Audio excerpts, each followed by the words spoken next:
Welcome to the session of Global Gateway to Medical Excellence Ayurvedic Wellness Tourism.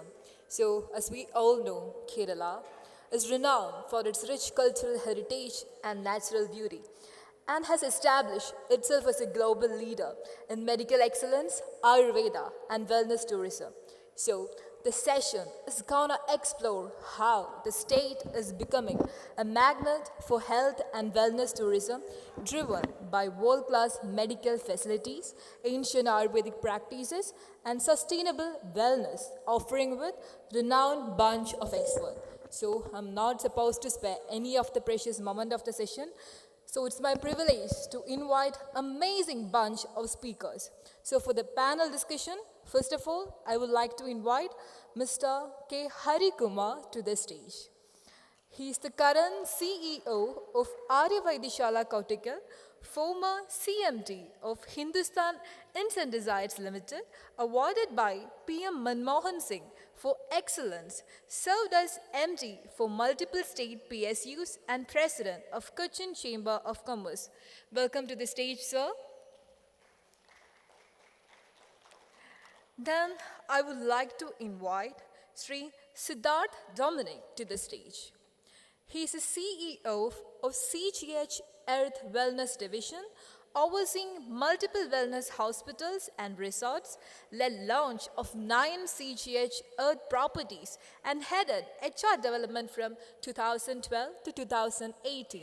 Much welcome, sir. Next, a big round of applause for our wonderful bunch of speakers, please. So next, I would like to invite Dr. Sabain Kabisi, sir, to the stage.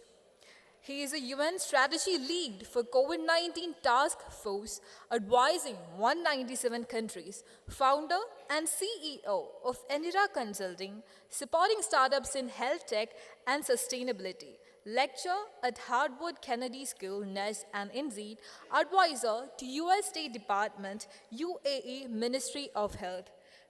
Welcome to the session. Next, I would like to invite Dr. Nalanda Jayade to the stage. He's the CEO of Asta Medicity, Kochi with training in medicine law and management, established first clinical forensic medical unit in Kerala private healthcare, focused on precision healthcare and partnership with fintech startup for improved patient expertise. Much welcome, sir. So this is the amazing bunch of speakers for the panel discussion. Next, a very important person, the person without his presence, we cannot proceed this amazing session. That is, of course, the moderator. So the session moderator, Dr. S. Sachikumar. I kindly invite him to the stage. He's a founder of Datri Ayurveda from lineage of Ayurveda Vaidhini in Travancore, chairman of C11 Global Ayurveda Summit 2024, Arise Committee of AHMA, recipient of Yuva Pratibha Award and Best Entrepreneur Award from Government of Kerala. Much welcome, sir. So we do have the amazing bunch of speakers as well as the moderator. Now, in order to facilitate the keynote address, I would like to invite Sri Rajiv Vastevan, sir, to the stage. So please come to the stage. He is a founder, MD, and CEO of Apollo Ayurveda Hospitals. It is India's first NABH accredited Ayurveda hospital, a IIM Calcutta alumnus, a former country head at Motorola, India, and director of Kerala State IT Mission Pioneer Integrative Care model partnering with Quaternary Care Hospital. Much welcome, sir. Then I would like to invite you to facilitate the keynote address, please.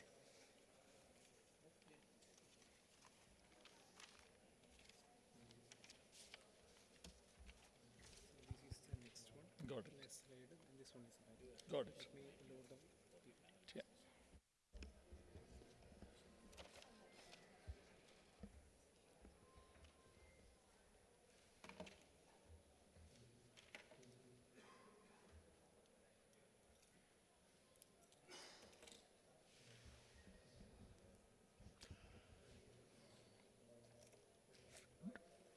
Dr. Saji Kumar, and my esteemed co-panelists.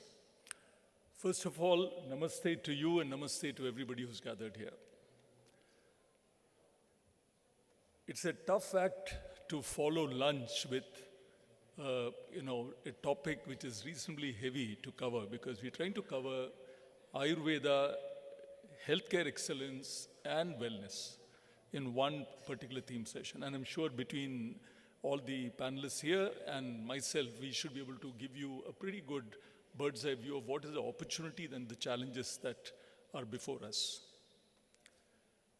So in the allotted 20 minutes given to me, I will try to outline what I believe are truly the unique opportunities that are there before Kerala and what we need to do as a strategic imperative to take advantage of these opportunities.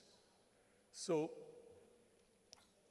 when you look at the global gateway to excellence in this area, some of these points you may not be able to read in case it's obstructed by the chairs, but I'll read it out to you nonetheless.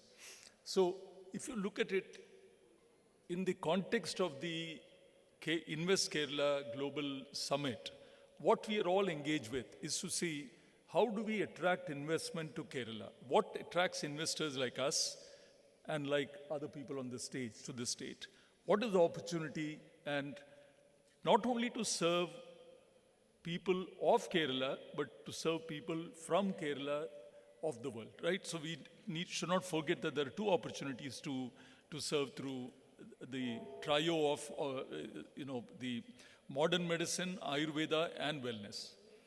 Does Kerala have a competitive advantage? What is the competitive advantage? Something very unique, which separates it from every other state, not just every state in India, but perhaps in the world. How does it have something very unique? The need for a blue ocean strategy for Kerala. If we don't build a blue ocean vision, we are not going to be taking advantage of the unique opportunity before us. So as we look at healthcare excellence, it's very important for us to understand this word means different things to different people, right? We talk typically in terms of primary, secondary, tertiary, quaternary healthcare. But when you look at the entire healthcare opportunity, we need to understand, look at it from the eyes of a consumer, of a healthcare consumer, or a person like you and me. Health begins with the health of an expectant mother, so that the child yet to be born has maximum health potential. Kerala leads the world, and I'll come to that, or is one of the leaders, in India definitely, but across the world, in achieving superior healthcare indices.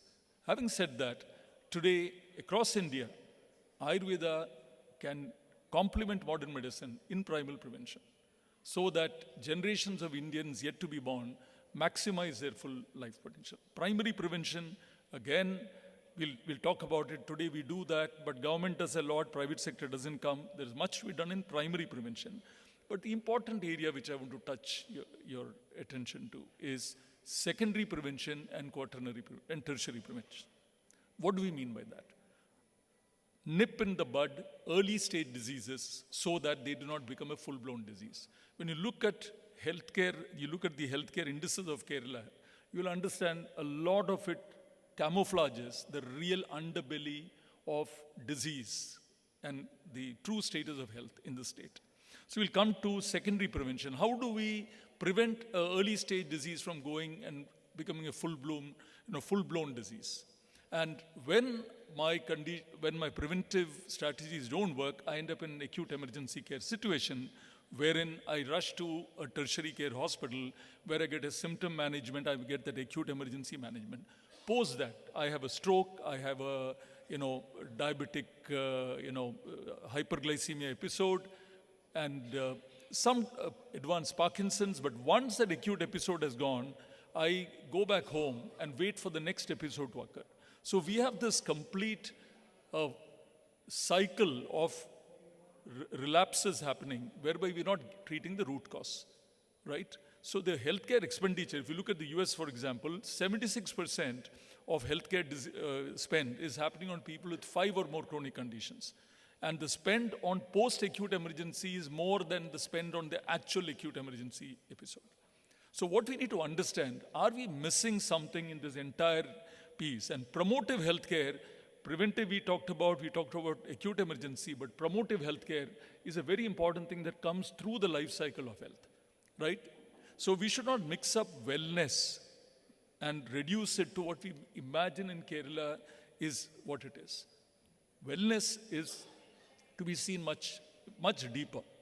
Now, if you look at the global burden of disease, right, you'll understand that people are living longer, but with a lot more disability. Look at Japan, for example. People continue to live into their 90s, but by 50, 55, they are now getting what the Indians get in their 40s or the Westerners get in their 40s, right? They are also getting onto pills. So the fact is we live longer, but we live with multiple diseases. So what is the answer here?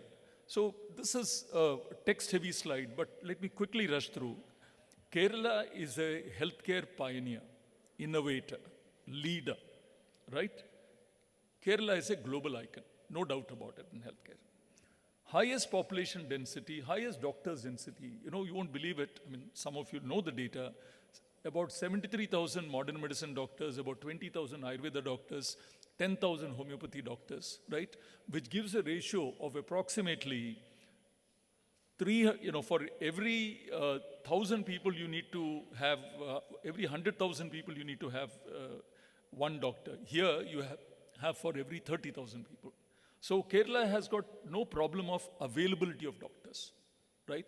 And yet we have a situation, no urban-rural divide, completely uniform across. Although you may say North Kerala, Malabar region may not be as endowed as South Kerala, but on the whole, rural-urban divide is not there. There's a mature and extensive primary care and palliative care network, right? Which is the cynosure of the entire world, what Kerala is doing. In spite of all of this, huge burden of chronic disease.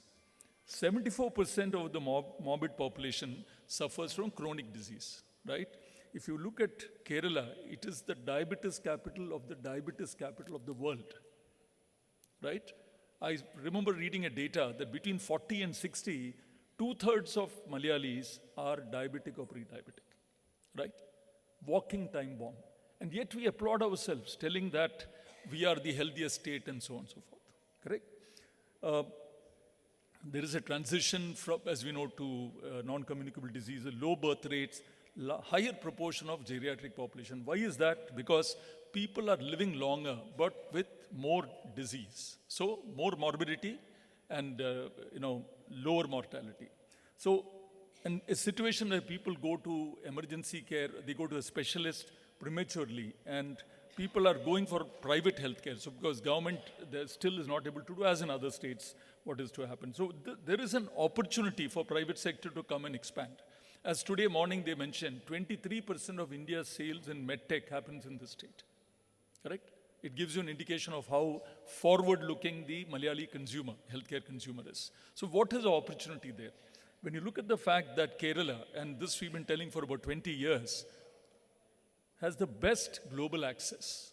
You won't reach any part of the world, quickest time, people can come. The Far East, the West Asia, the European markets, the USA, so easily can come to Kerala with multiple international airports. It also means the human talent that we have across the world and the human talent in India, both can easily move around the world.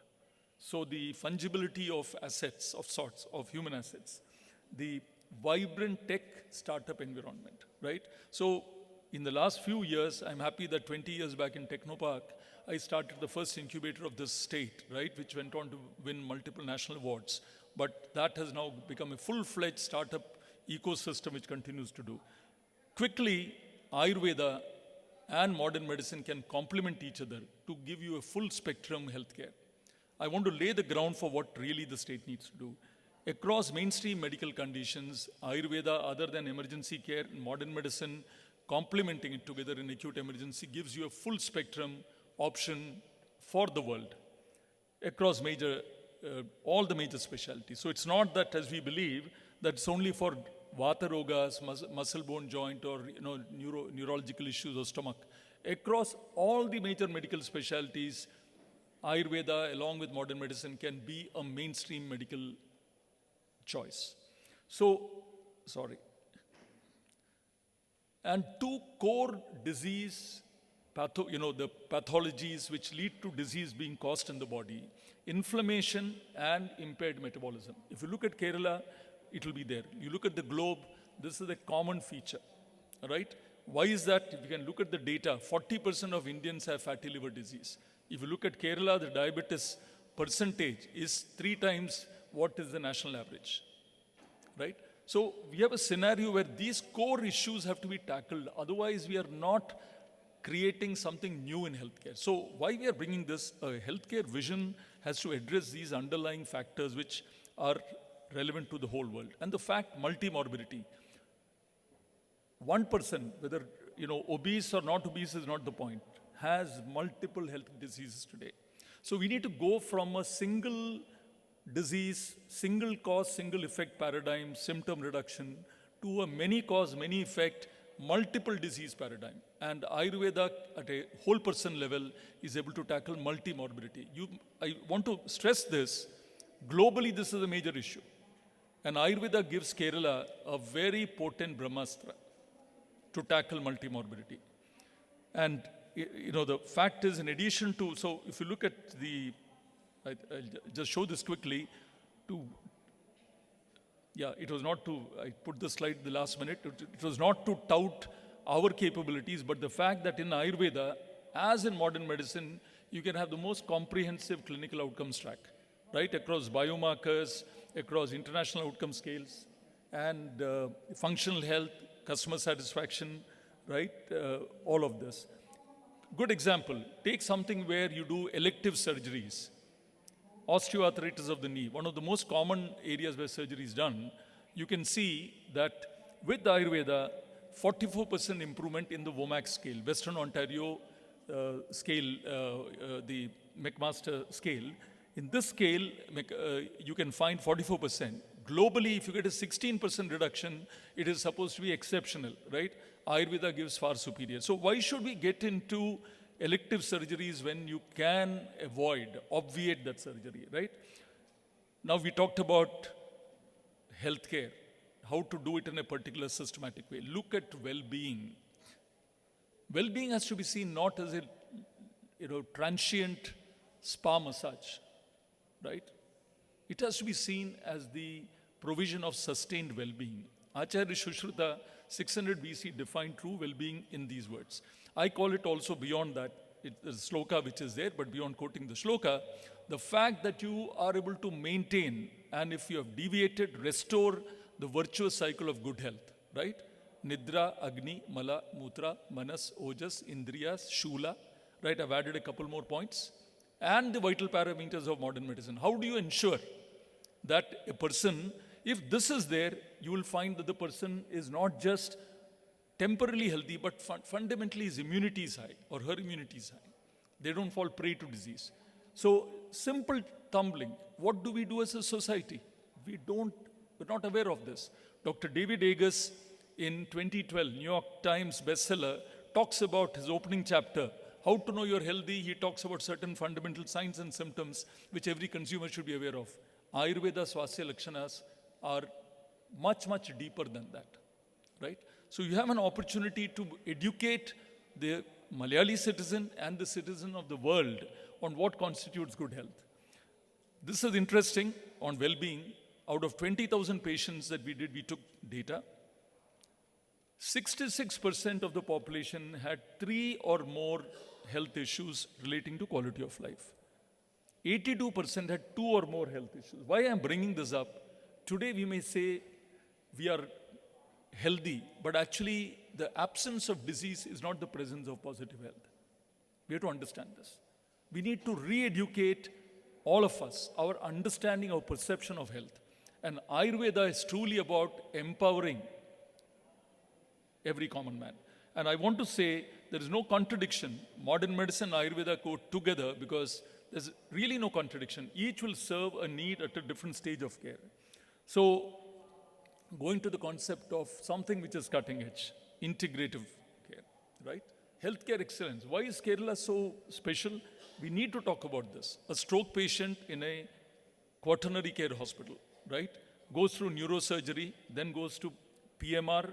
Ayurveda is a secondary thing to improve oral feeding, to reduce dyskinesia, right? To reduce constipation, improve sleep. And then what do you see? Stage 3, patient is transferred to Ayurveda and neurology medicine continues and the PMR continues. Patient walks out, quadriparesis patient walks out. These are all real stories. You can come see videos, you will see the actual medical data. Why should Kerala not leverage such a unique opportunity that Kerala has got? The finest modern medicine doctors and the finest Ayurveda doctors together in one state, and a global appreciation of Kerala's unique position, right? We should leverage. We should not let this go, because before you know, every other state would also be doing this. So Kerala should not lose its unique strength here. And I call it not, you can call it integrative or co-managed care. You know, it's a very non-conflicting issue. It's not mixopathy. It's not one doctor doing the other thing. Each doctor sticking to his specialty, but working together in the true values of patient-centric care. Integrative medicine rehab, to understand here, you have all these areas. We have picked up some areas where we actually work today across specialties, right? In oncology, adjuvant care for chemotherapy patients, reducing radiation-induced oral mucositis. We have a clinical trial in one major cancer hospital, one more starting in another city with a major world-renowned cancer institute on radiation-induced oral mucositis. Similarly, for radiation-induced allergic dermatitis. In the case of trismus, external head and neck surgery for cancer patients, trismus, how Ayurveda can help. So many areas of cutting-edge relevance to patients. Kerala has an opportunity, right? And beyond this, when you talk about health and well-being, truly restore well-being and in a sustainable manner. I want to give you an idea that this model is a live, thriving model, right? Across the country, standardized, protocols-driven, scalable, replicable Ayurveda, where proud Ayurveda doctors work with proud, allopathy partners where required, in a spirit of true collaboration in patients' interests. And all of that is NABH, 5 are NABH accredited. One is JCA, covered in the JCA audit, the first and the only one in the world. So this whole approach gives us, the chance of a scalable model for Ayurveda, which works as an independent partner, but also works closely with modern medicine partners in 4 quaternary hospitals, as we say here, in Sri Shankara Cancer, in Medanta, in Aster CMI, and then in Vanagaram, right? So we have these opportunities coming by, and the ability to impress the world with a new healthcare model, because the world is running out of ideas on healthcare. Whether you look at any global situation, we had a visitor from Western Europe last week. They said their system is completely breaking down. Kerala need not go on that path. Kerala needs to leverage its capabilities and ensure that uniquely it comes up with its healthcare model. I'll tell you what we need to do, right? So, this competes with modern hospitals to win the National Quality Award in healthcare, the QCI DLCHA National Quality Award, right? So, Dr. Pratap Reddy, we became part of Apollo Hospitals 2.5 years back. Dr. Pratap Reddy's words, if you read, matches coincidentally with everything which is stated in the theme of this session. How medicine, well-being, and holistic health are an appropriate combination. I know that, yeah. And this ensures that you can deliver evidence-based integrated medicine. So when you look at the Ayurveda space and investment within Kerala, you have hospital enterprise as a foundation. You're able to look at Ayurveda products. So in addition to higher quality products, we have a new initiative collaborating with Avesta Jain. Dr. Vilu Patel is sitting right here, a very eminent biotechnologist, where we look at a range of validated botanical actives, reinforced medical foods, right? So using the principles of Ayurveda to go into newer markets, leveraging Ayurveda. Integrative medicine, digital health. Digital health, full stack model, leveraging AI, ML in the use of Ayurveda. And I want to talk about therapeutic wellness, going beyond normal wellness into therapeutic wellness. Very soon, we would be launching in Kerala, in partnership with one of the leading hospitality groups of the country and the world, a model where proper precision Ayurveda is brought into health and well-being. right? To show that there's a higher value Ayurveda possible. So heal Kerala, heal in Kerala, a blue ocean vision. We need to go from a Me Too model to an integrative positioning model. Make Ayurveda and yoga complement. Reverse NCDs should be a strategic priority for this state. And systems thinking has to be brought, because when you have the pluralistic health systems in the state, how do you use systems thinking like Tamil Nadu has done, right? Kerala Ayurveda Chikitsa has to be made as a cultural asset of this state, of this country, right? Kerala's unique socio-economic cultural status is a competitive advantage. Are we leveraging it?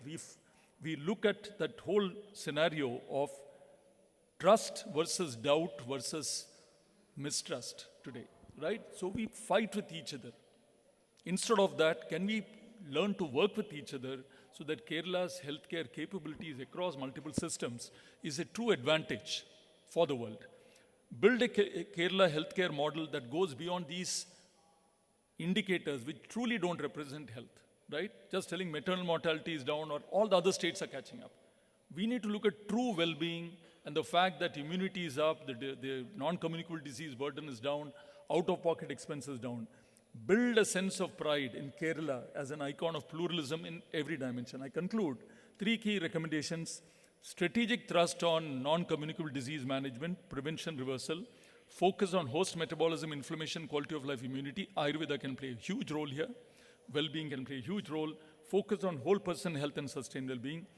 Build a brand Kerala, right? If you look at the vision, articulate a new inward-outward, focus inward to the people of Kerala and then address the people of the world with a blue ocean vision-driven health policy framework. I want to tell this.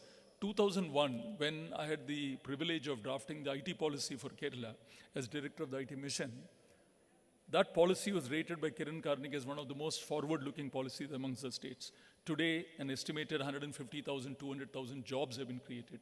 We have a vibrant IT sector. The same can be done for healthcare if we all come together. Thank you very much for your patience.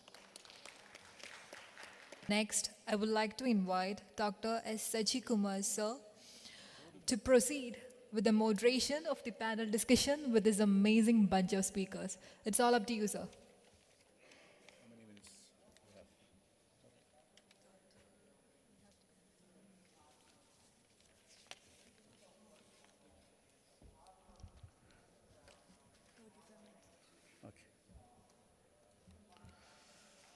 Thank you, Rajiv, for setting the context right.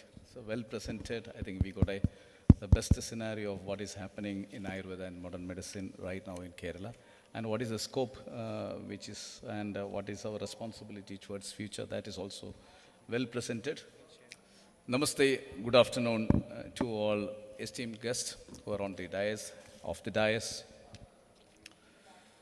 and it is a privilege to welcome all of you to this thought-provoking session of Global Gateway to Medical Excellence, Ayurveda and Wellness Tourism, and also integrated sports medicine approach.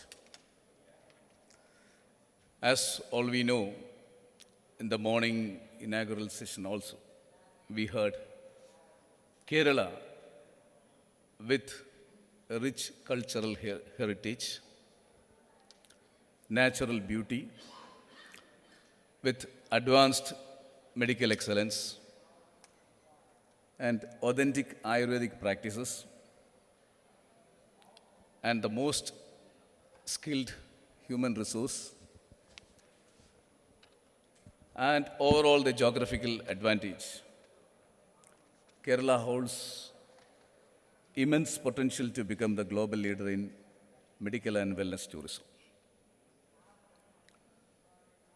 So, those who want to invest in Kerala, or people who want to start entrepreneurship in Kerala, they should be aware that what are the best way to get into this area of medical excellence and wellness tourism, so that we can position Kerala as the leader as the global healthcare destination to the entire world. For this, I think let us bring in the perspectives of the expert panelists. So we have visionary leaders with us who have significantly contributed to healthcare, wellness, tourism, sustainable development. Through their insights, let us explore how Kerala can enhance to global competitiveness, strengthen its brand equity, establish world-class infrastructure, so that let us attract wellness seekers and medical tourists from across the world. So we have almost 30 minutes left with us. Almost we will set in such a way that we will have 6 minutes each or 5 minutes each with all speakers. Then we will have a Q&A session, so that let us get a last mile perspective that how we can go about. So we will go like this. I will give just a lead of 1 or 2 questions to things, so that you can come and present maybe 5 to 6 minutes. Then after that we'll go for a Q&A. Is it okay? Okay, fine. So first, let me call upon Dr. Sabain. Dr. Sabain is a global health strategist with extensive experience in shaping healthcare policies across 197 countries.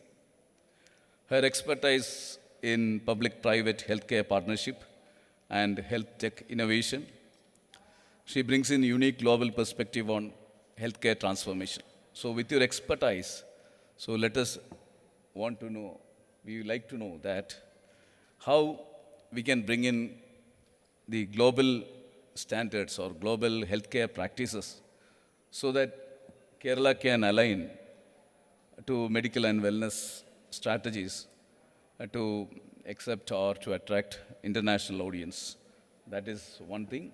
Second is the health tech innovation, how we can actually bring into the state of Kerala, so that we could actually expose, or how we can make it appealing to the international audience. These are the 2 things. You can come over here and you can talk.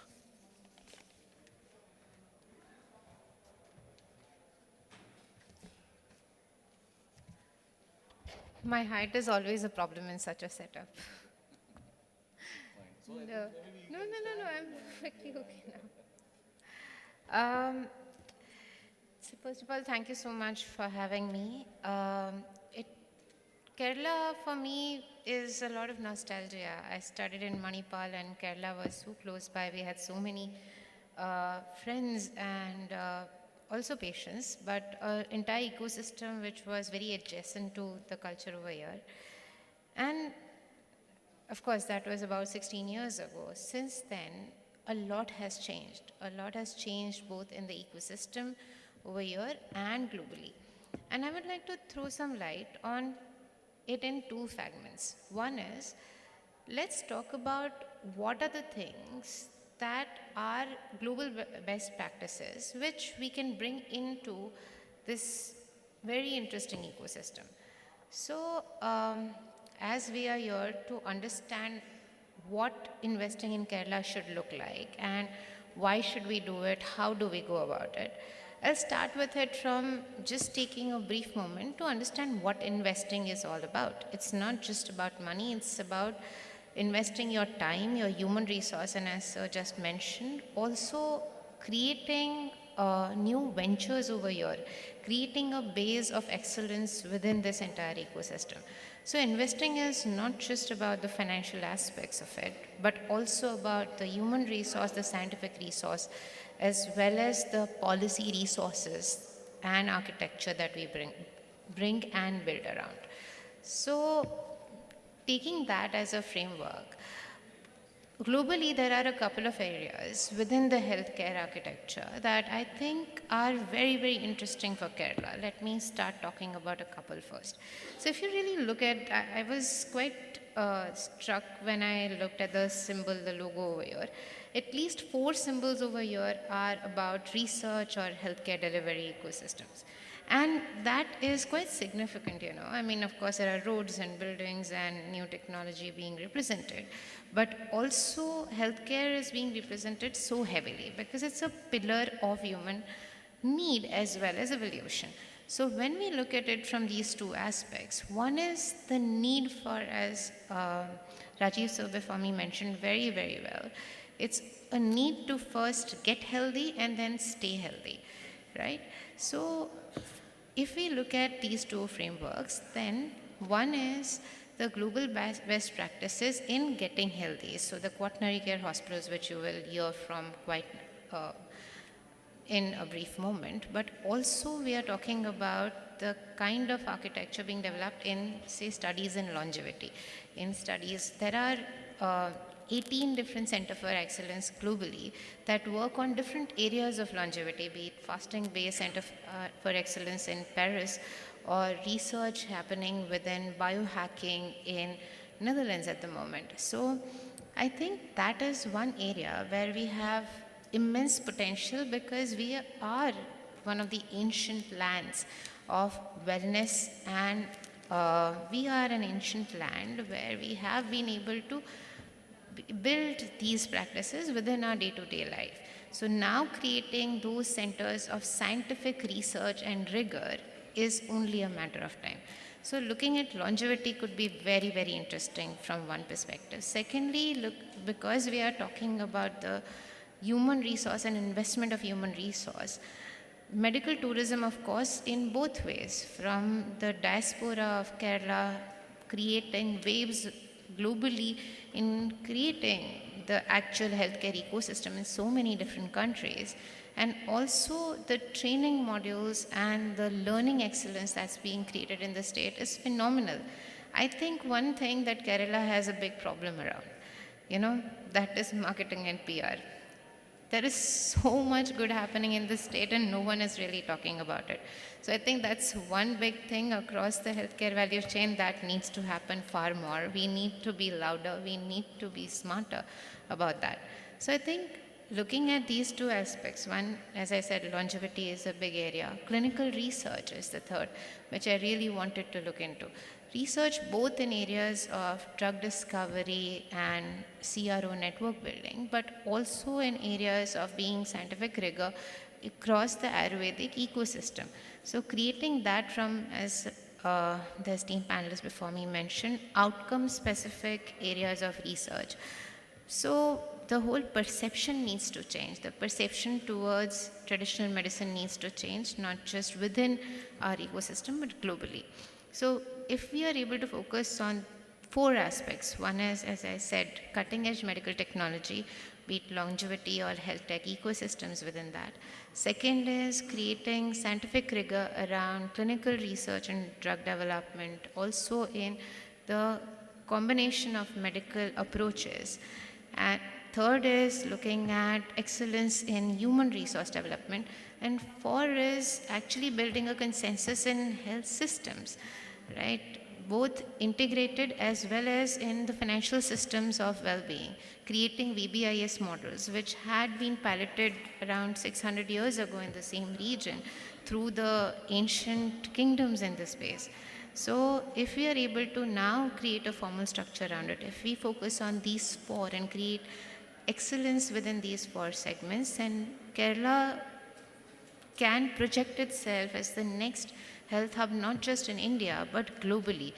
And also, as I said, projecting is going to be an important aspect here. We really need to be loud about the great work that is being done, and such platforms do help in that space. And on that note, love to hand over.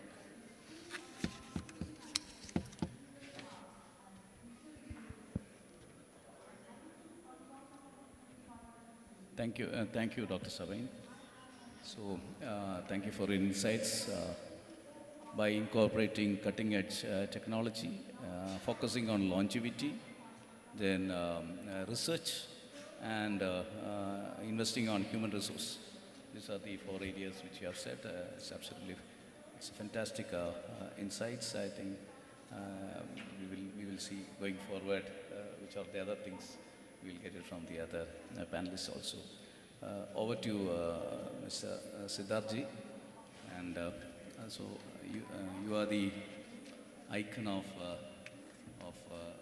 sustainable tourism, and you represent CGH Earth Wellness Resort, who is the first pioneer in Kerala to actually establish the eco-conscious, responsible tourism. So the question to you is how we can bring in these sustainable practices in tourism into the wellness tourism. What are those things which we can actually adopt into the wellness tourism, number one?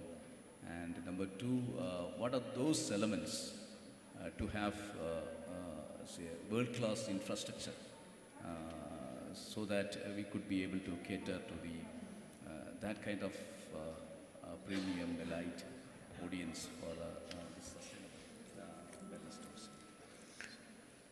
Thank you. Very good afternoon to all of you. My name is Siddharth Dominic. I am the CEO for CGH Earth Wellness. We were a hospitality enterprise which we christened as CGH Earth in 2004. I am not a doctor. We have no doctors in the family. But I'll just walk you through our journey, how we got into wellness tourism. Today we operate 2 Ayurveda hospitals, one in Palakkad called the Kalari Kovilakam, and one in Kollam called Kalari Rasayana. And more recently we have opened a naturopathy hospital in the hills near Panchali Med called Prakriti Shakti, the clinic of natural medicine. Our journey into wellness began, I think I'll just cut short to in 1988, we had the opportunity to run a resort in Lakshadweep. It was a pristine island called the Bangaram Island.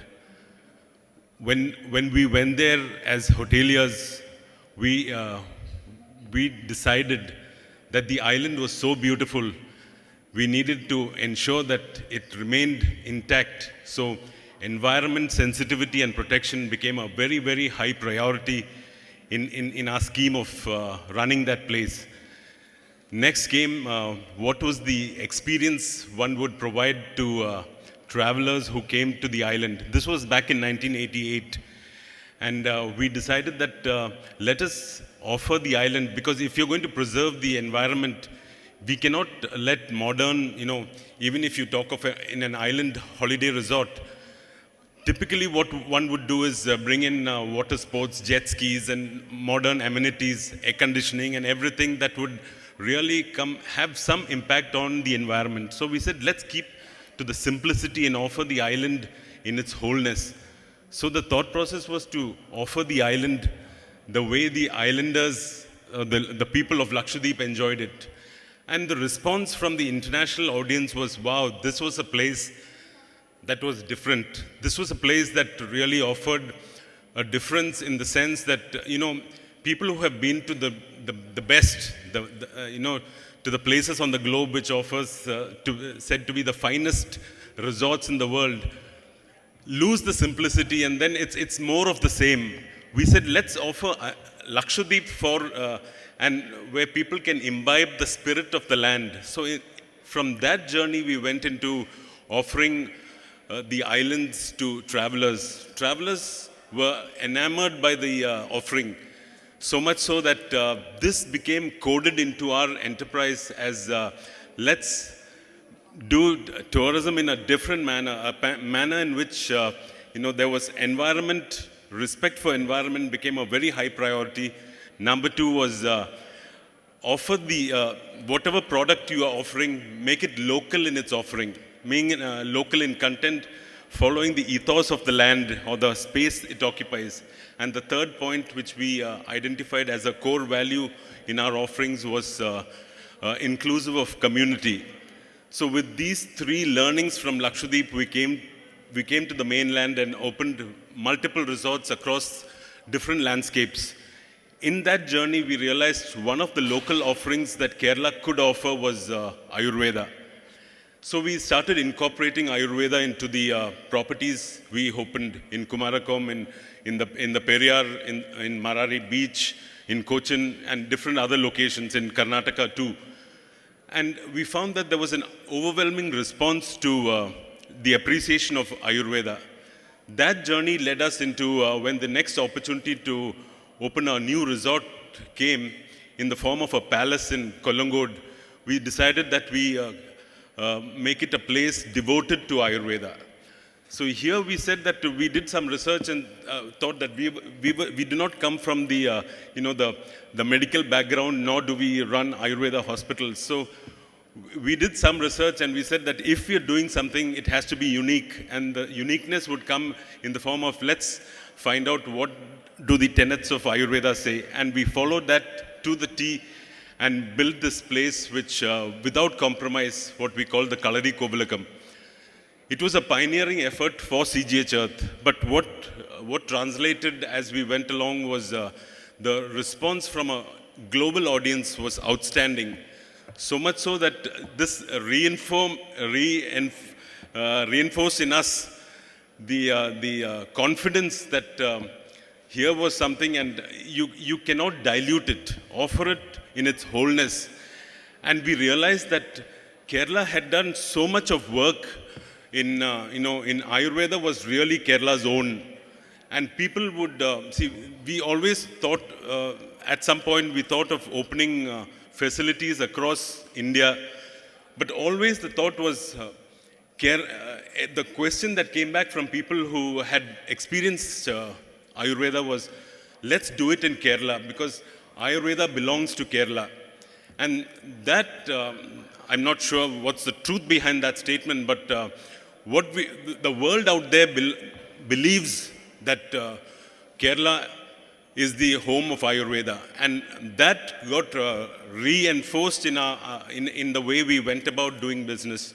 We opened a second Ayurveda hospital in Kollam, which is called Kalari Rasayana. There too, what we did was we took high quality, authentic Ayurveda without dilution, gave high quality hospitality, where we came from, in combination and without dilution. And we found that the world was highly appreciative of this.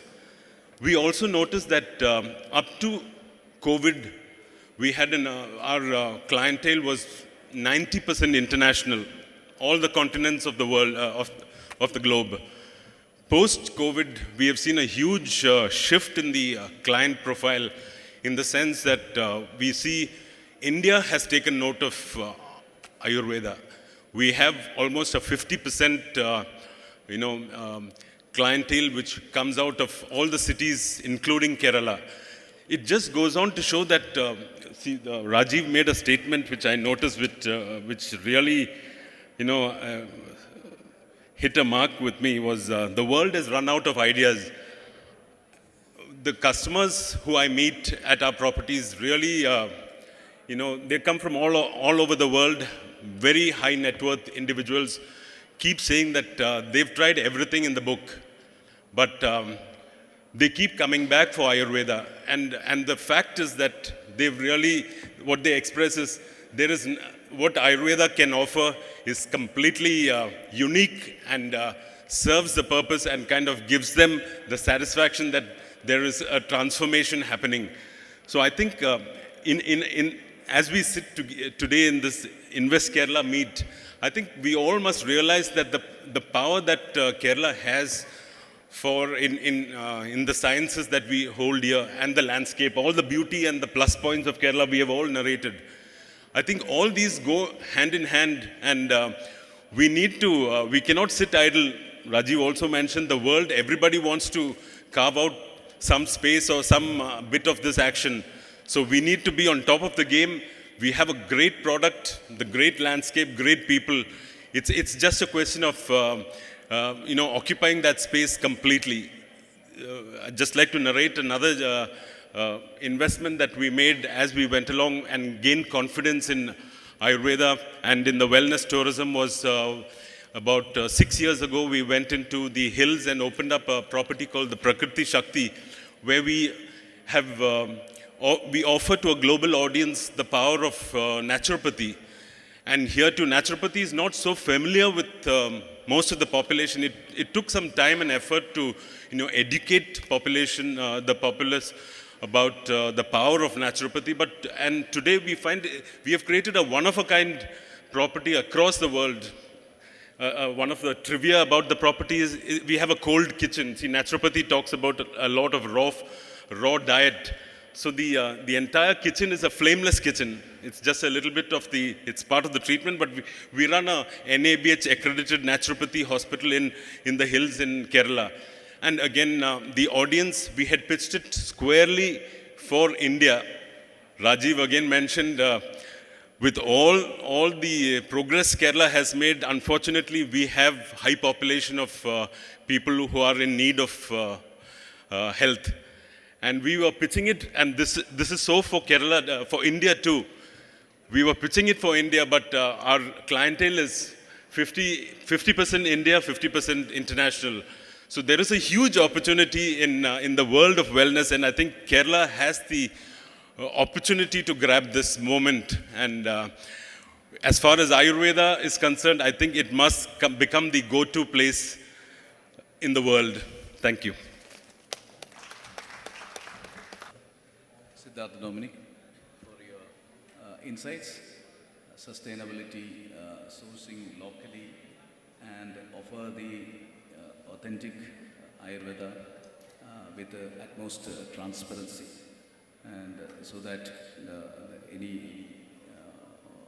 even if it is an HNI also, they will understand the science and they will adhere the treatment practices or the strictness or practices to be implemented. They accept it and they follow it, because we exercise the authentic Ayurveda in its truest form. That's what. Thank you for your insights, Mr. Siddharth Dominic. Over to Harikumar sir. You are the CEO of most iconic and prestigious institution in Kerala, Kottakkal Ayurvedisala. So, to you, sir, how we can actually bring a balance, how we can strike a balance between authentic Ayurveda and modern practices, so that it will be more acceptable to the global audience. That is number one. Second is how we can actually improve for what is that to be done for Ayurvedic treatments, so that we can get more global acceptance from the international audience. Thank you very much. I represent Kottakkal Ayurvedisala, which is in its 124th year of existence. We started long back when Ayurveda was not being practiced the way it is done. Vaidyas or the doctors of those times used to prescribe something. People had to go to the shops. They had to buy whatever was being offered as a herb. They had to make their own kashayams at home.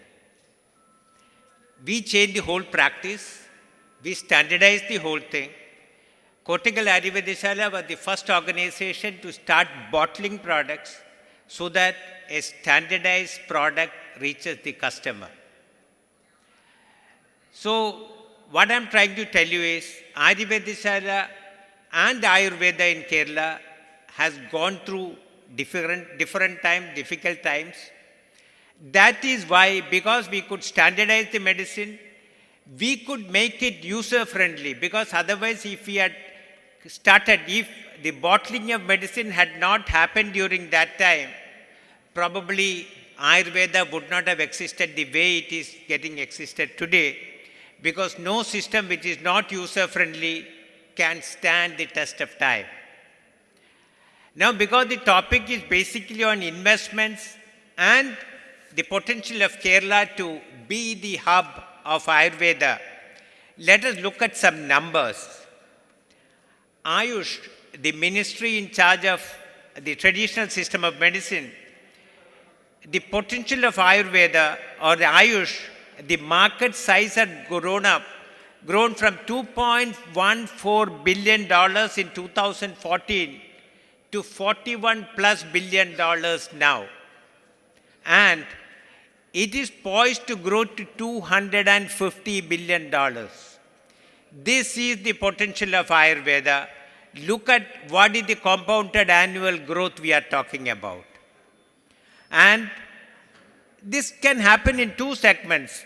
Basically, when we are talking about this growth, it can happen in the care segment, which is the beauty, personal wellness segment and all that. And another is the cure segment, which basically comprises of medicines and treatment and all that. But what exactly is Ayurveda? Ayurveda is a personalized system of medicine. It is not that one size fits all. It is a personalized system of medicine, and it doesn't talk about just giving a medicine, everything will be all right. Because Ayurveda talks about treating, number one, the body, the mind, the spirit, and the social well-being. That only makes a person total. That is why we talk about wholeness. That is what we talk about wellness. Now, I was asked to talk about the modernization of Ayurveda. Am I right? Yeah. Without losing its authenticity. I don't think there is any organization other than Kottakkal Ayurveda Sala to quote who could continuously upgrade with time so that modern practices are continuously adopted. In the beginning, I started talking about bottling of kashayams and all that, which brought in a very big change to the way Ayurveda was practiced. Then we were one of the first to even tabletize kashayams, because we continuously talk about continuous innovation, not only in product improvement, not only in treatment improvement, but we also believe in making it more and more user-friendly. And because of that, we have been able to treat patients continuously, and we treat almost 1.3 lakh patients every year. The diseases which Mr. Rajiv was talking about, everything we have been doing, and I told you we are in the 124th year of existence. Our activities don't stop with treatment, because we are into manufacture of products also. We manufacture almost 600 products, 600 medicines, I would say. And these 600 medicines are manufactured in our 3 factories. And all these factories naturally are all GMP compliant. And the job doesn't end there. We have, because basically these are all herb-based, because when we talk about Kerala Ayurveda, unlike what is being practiced in the north, is more herb-based. North, it is more of metal-based. That is why people talk about, heavy metals and all that. We are more of herb-based. So that again shows a great potential to Ayurveda. And another thing why we are talking about Kerala as a manufacturing hub is almost around 5,100 plants are there, out of which almost 1,000 plants grown in Kerala have medicinal values. So that makes it a captive, you get a raw material captive source here.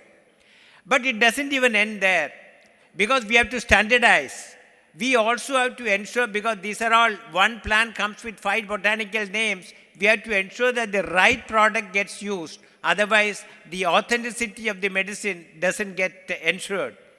We have a crop improvement division, we have a biotechnology division, we have an extension division, we have a pharmacogenesis division, and we also have an herb authentication software wherein we ensure that only the authentic herbs are used.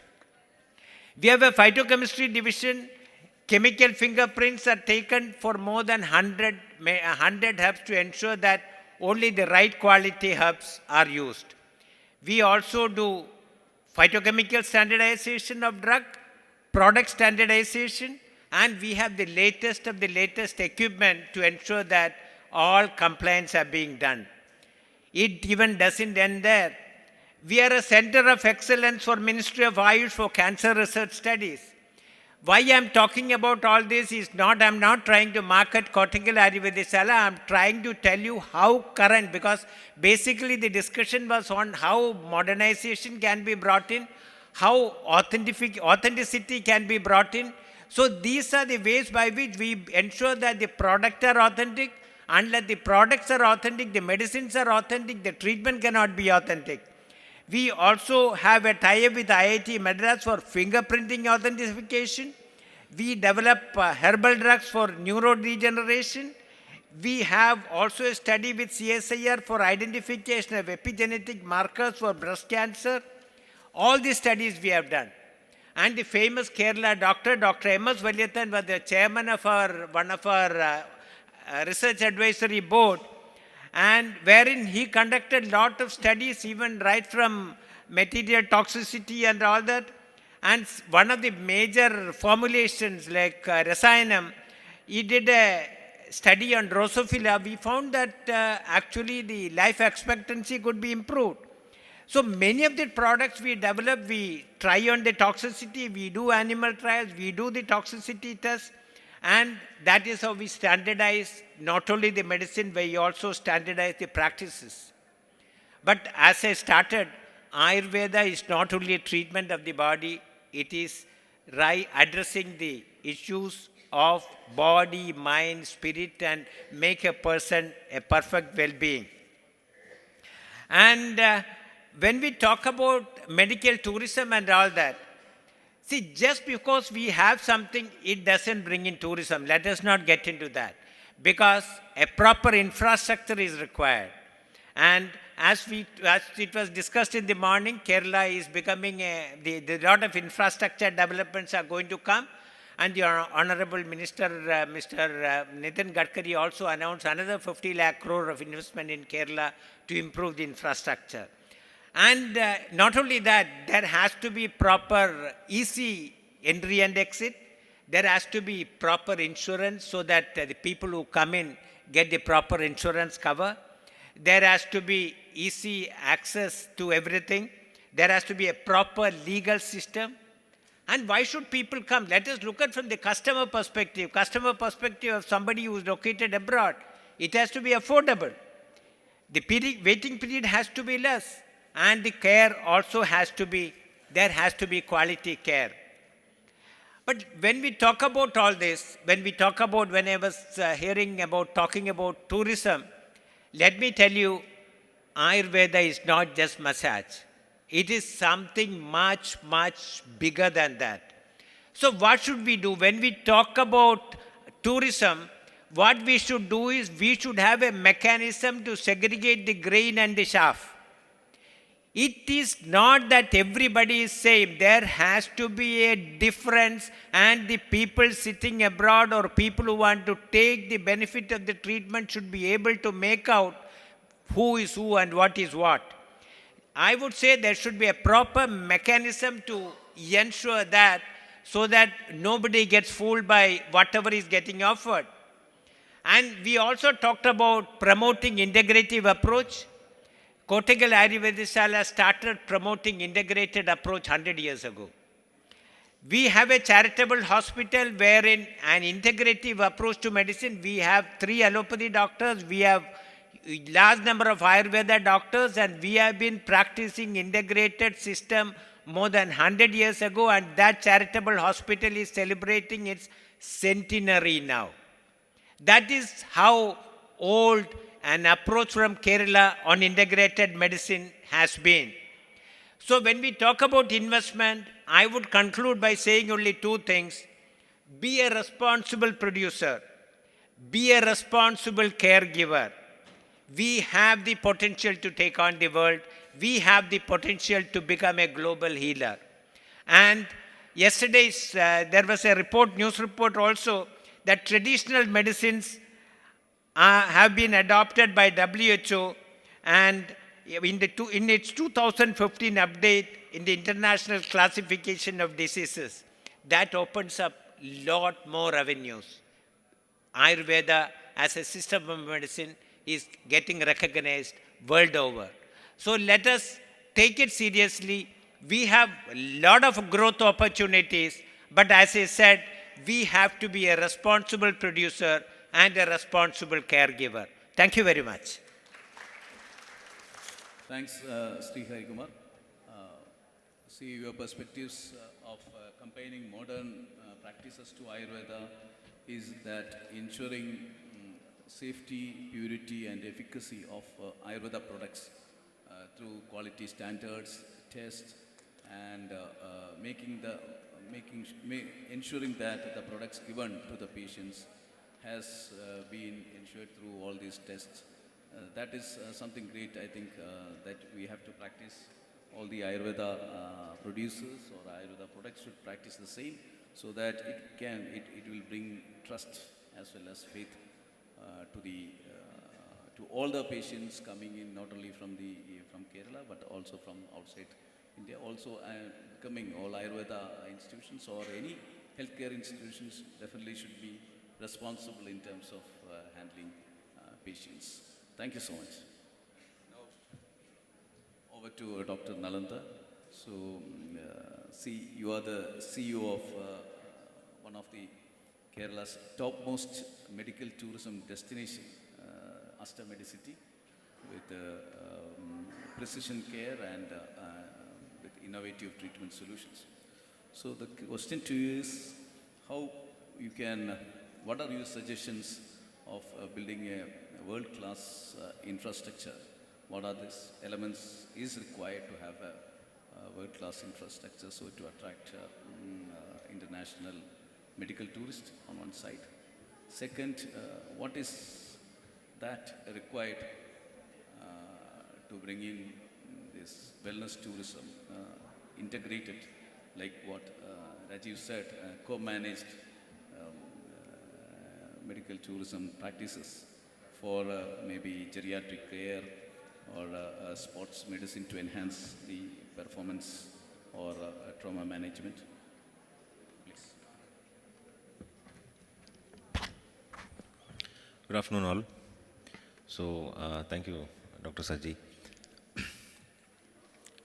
So I would like to approach these two questions together. One is about modern healthcare.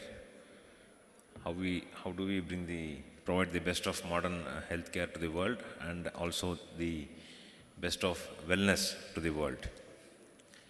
So to set the context, about 500 years ago, when Vasco da Gama came to Kerala, he opened the gates to the world, and you all know how he took spice to the world, and we continue to be the leaders in spice exporting.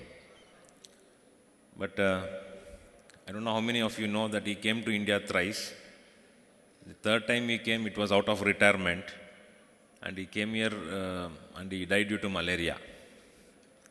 So now we have continued to retain the pole position in spice export, but where are we on malaria? If you ask me today, if Vasco da Gama were to come, he would be very confident of visiting India, because we have now addressed that issue. Modern medicine has reached a stage where we can sustain every organ function artificially. You have artificial limbs, you have dialysis to sustain artificially the kidney function, you have ventilator to artificially sustain lung function, you have ECMO machines to sustain heart and lung function together. We are in a situation to replace organs. We do liver transplant. Other day we discharged a 5-year-old boy in 5 days after replacing his kidney. So we are almost there. The only organ which is elusive is brain. So I don't know, but many functions of the brain are also now artificially taken over. Intelligence, for example, artificial intelligence is already here. We need to see how we can use that to provide world-class treatment. Memory, language, reasoning, everything is now possible artificially. Only thing is emotion. I don't know how we can capture emotion. People would say there are emojis and all, but I think that's not the way. So medical science is already there. We are, India is at the peak. We can provide any treatment as of today. Last week there was an international conference on interventional radiology. 2,500 delegates attended this. This is the largest conference in this subject. The discussion there was how is it is possible for people from across the globe to come to India for structural diseases. Harikumar sir was saying there are areas where Ayurveda has got a role. Yes, I mean, Raju sir also listed a wide variety of diseases where Ayurveda has got a role. But when it comes to a surgical treatment, I think now we are looking at minimally invasive surgeries, knifeless surgeries. Interventional radiologists are now in a situation where, you can get a foreigner, coil is aneurysm, the brain blood vessel which is, ballooned, you can coil it and you can go back, you can do it on a weekend. So that is where we are now. Most important thing is we are not able to project it to the world that we are having this infra today. Our own people are not aware of this, but we have the capability. That is one thing. We need to project this. There is a paradox. We have the best of facilities, best of talent, but on the other side, we are not able to retain them. Nurses, for example, Kerala is renowned for its nurses, but today hospitals like us are finding it difficult to retain them. So this talent drain has to be reversed if we are to, open this gateway to global health and medical excellence, number one. Number two, coming to luxury wellness, the demand is already there. As Mr. Siddharth said, high net worth individuals do come looking for wellness, luxury wellness. I think it is time that, we partner with medical providers and, give the experience which they look for. Okay, there are ranches abroad. Ranches are huge properties where, people are involved in trekking. You have a holistic approach. You have got modern medicine, you have yoga, you have Ayurveda, you have Unani, you have got Reiki. So there are centers like this abroad. In India, this is the time to take off. We need a blue ocean strategy, as Mr. Raju said, and that luxury wellness is something which we need to explore. There is immense potential. Kerala being well collected, 4 international airports, that's simply, unbelievable for a country like India. Expectations are on the rise. Life expectancy also. In Kerala, the life expectancy is 79 years for a woman and 75 years for a man. In India, it is 67 and 65. So we are already there. We know what the expectations are. We are in a position to deliver it.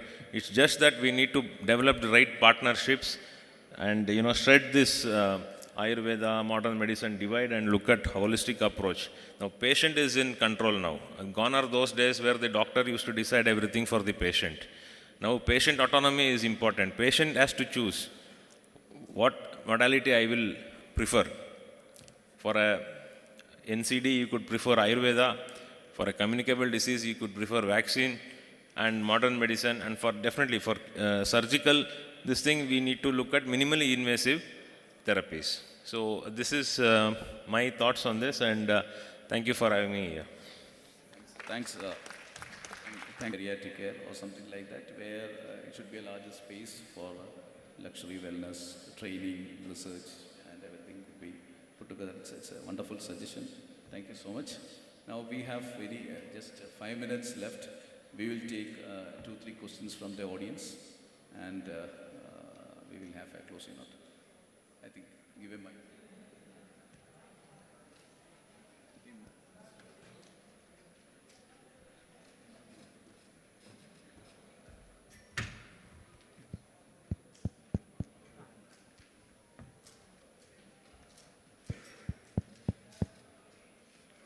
Mr. Mr. Dominic was telling about the authenticity of Ayurveda in Kerala. But when we go and meet some of the clients, you know that Sri Lanka also is claiming to be authentic. And as you know, probably they get more visitors taking Ayurveda treatment in Sri Lanka.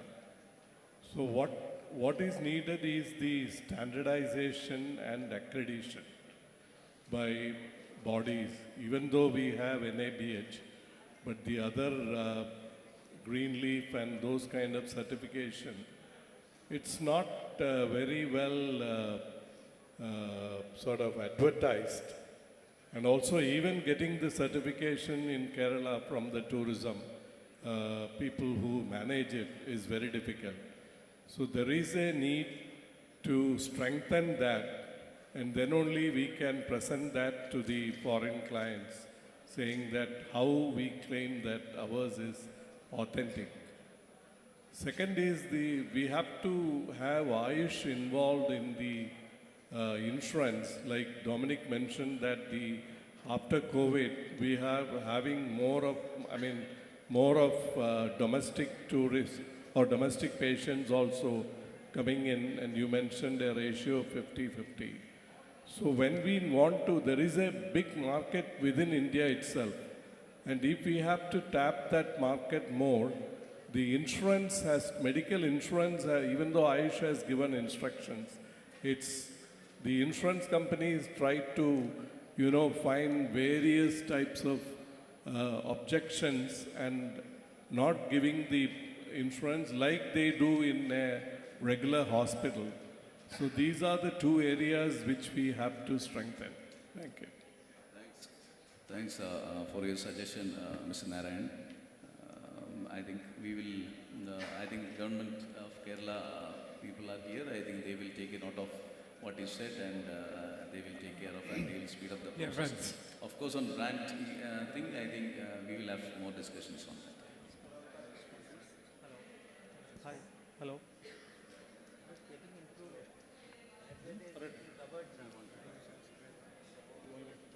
Hello.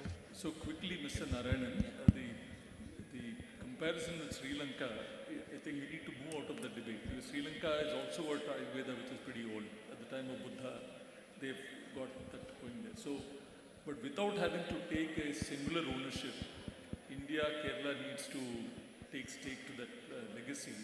But the battle is not there. The battle is on increasing the value proposition and of what is offered today. If we reduce it to charter flights and mass massages and go beyond that to very personalized Ayurveda therapeutic wellness, you can beat not just Sri Lanka but all other wellness destinations. And the insurance part certainly will not apply to wellness sector. It will apply to hospitals, and a lot of things are happening there. We can speak about it. No, I wanted to kind of round that up a little. So since 2018, I have been leading global strategy for an organization called UNDAC, United Nations Disaster Assessment and Coordination and Disaster Risk Reduction. Now we have invested in the last, since 2018, about $700 billion with about 112 different PPP structures in as many countries to reduce the risk of health crisis. Now, the point is we have been speaking quite ferociously about how to bring the world to Kerala, the services that we deliver here, but we also need to kind of focus a little bit on what can we do that will create an impact into the world out there as well. As you spoke a couple of times about sports medicine, geriatrics, longevity, I think core research both from traditional medicine as well as a modern medicine perspective is extremely feasible in this geography, in this area, which can create those excellence that will change the world to come, not just bring the world together. So I think that is one area, one attitude that we need to carry from here as well. And I don't think we should be bothered about Sri Lanka. Let Sri Lanka also grow. We can also go and set up shops there. There is nothing to worry there like that. See how Tesla expanded. Tesla unlocked its patented thing. Let everybody get into that. Then ultimately, being the authentic manufacturer or authentic base of Ayurveda, we can also say that we are there. So every country has their advantages, disadvantages, market potential, tourist potential and all that. We'll go there. There is no, we cannot stop anybody from practicing Ayurveda. We cannot. Let the whole market grow. There is enough space for everybody. Yeah, actually, first of all, I want to thank the organizer for putting the right topic, the need of the hour topic on this session. And I have two questions. One is to Rajiv sir and one is to Nalandan sir. And before that, let me introduce myself. I am the co-founder of a startup called Gen Robotics Medical. We develop and manufacture robots for the robotic assisted therapy for neurological conditions. We have developed India's first robotic assisted gait training for cerebral palsy kids and neuter diseases. And for adult version also we have. So my question is to Rajiv sir, like, what is the scope of advanced research in Ayurvedic treatment for neurologic conditions, like with the advanced technologies like robotics? And my second question is to Nalandan sir, and the question is about now the mantra of treatment is changing. Like before it was illness only, now it is changing to wellness, illness to wellness. So what will be the major change going to happen in the multi-super specialty hospital on this context? First of all, my compliments to you for the startup that you have initiated. And see, Ayurveda is very rich. You can bring all the technologies, whether it is in the provision of care, it is in the measurement of clinical outcomes. So you use any of these medical technologies very seamlessly, okay? No contradiction.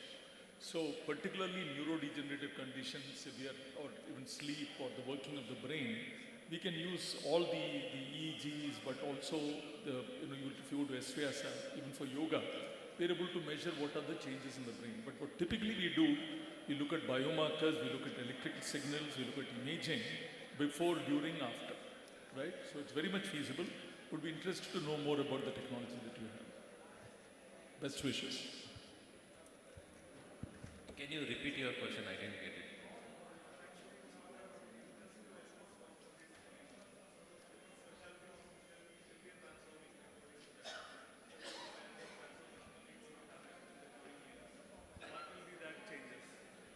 Okay, his question was about transition from illness to wellness, right? Actually, what we are looking at now is precision care.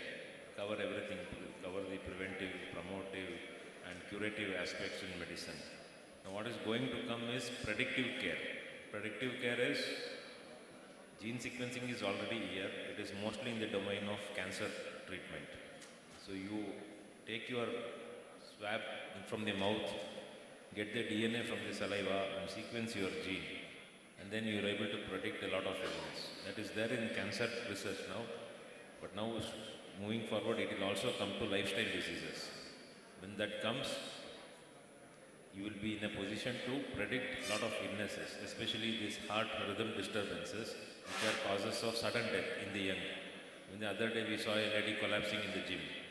So these are all some arrhythmias which can be predicted if you study the gene well.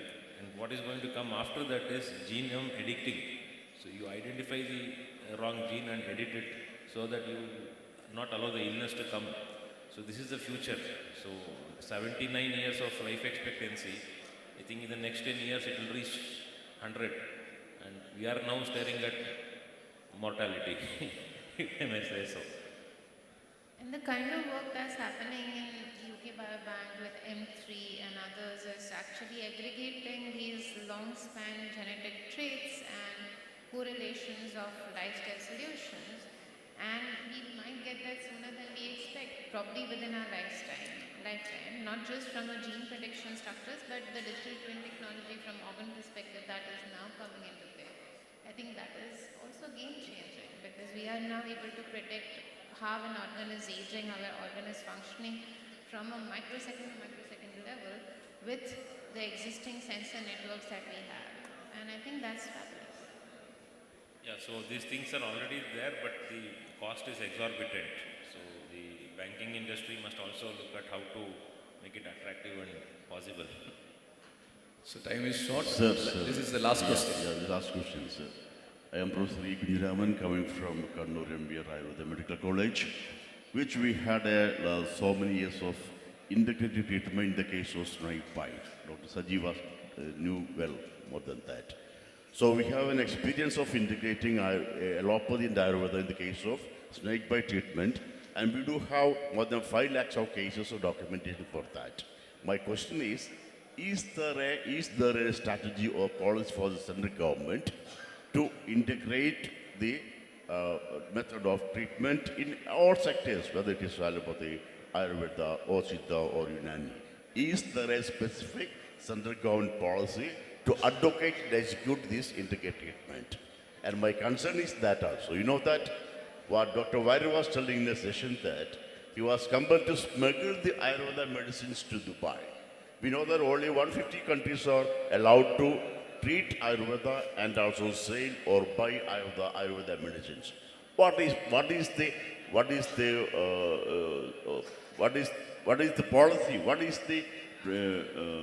the problem with the central government in advocating a strong policy of execution of this, that we can sell any medicine of Ayurveda to any part of the world?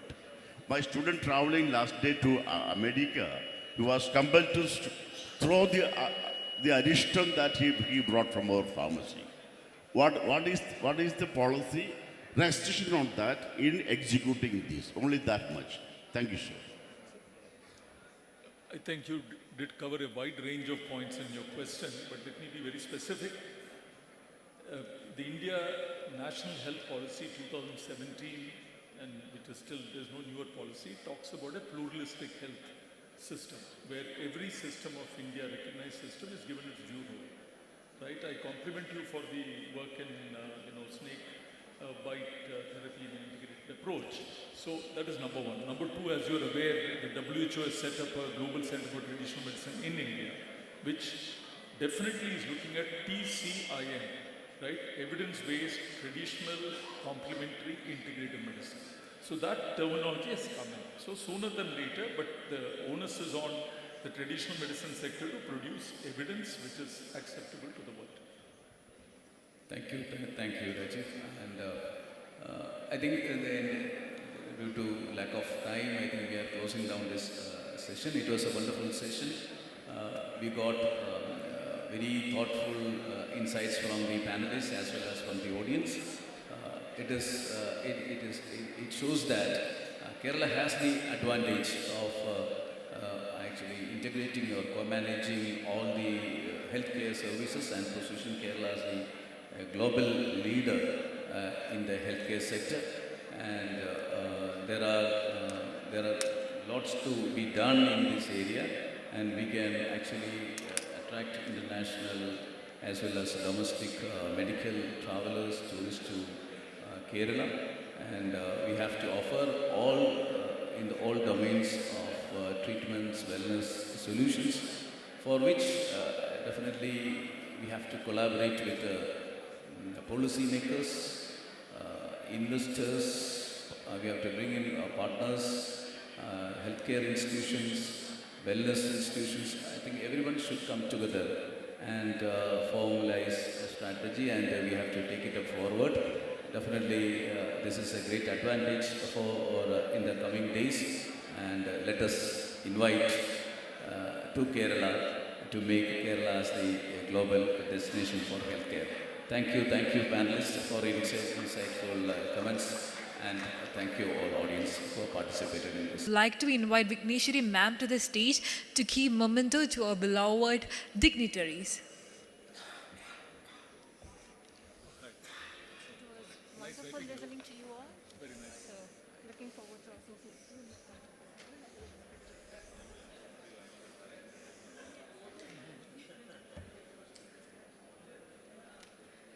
So it is such a great honor to have Vigneshwari ma'am here.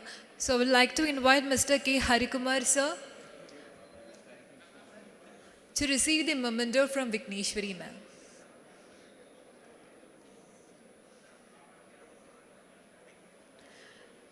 Then I would like to invite Mr. Siddharth Dominic, sir, to receive the memento from Vikneshwari ma'am.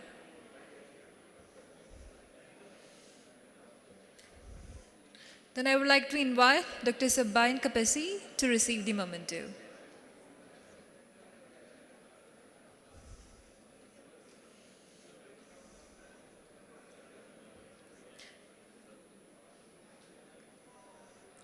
Then I invite Dr. Nalanda Jayade to receive the memento from Vikneshwari ma'am.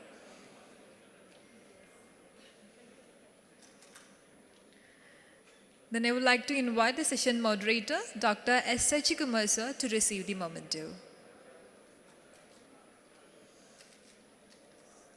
Then I would like to invite Mr. Rajiv Vasudevan sir to receive the memento from Vikneshwari ma'am.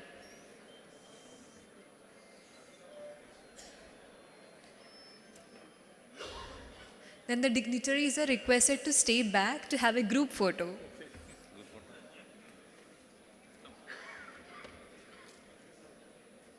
Yes, it is indeed such a great privilege to be a host of this amazing session. And it was indeed such a great session ever. Thank you so much.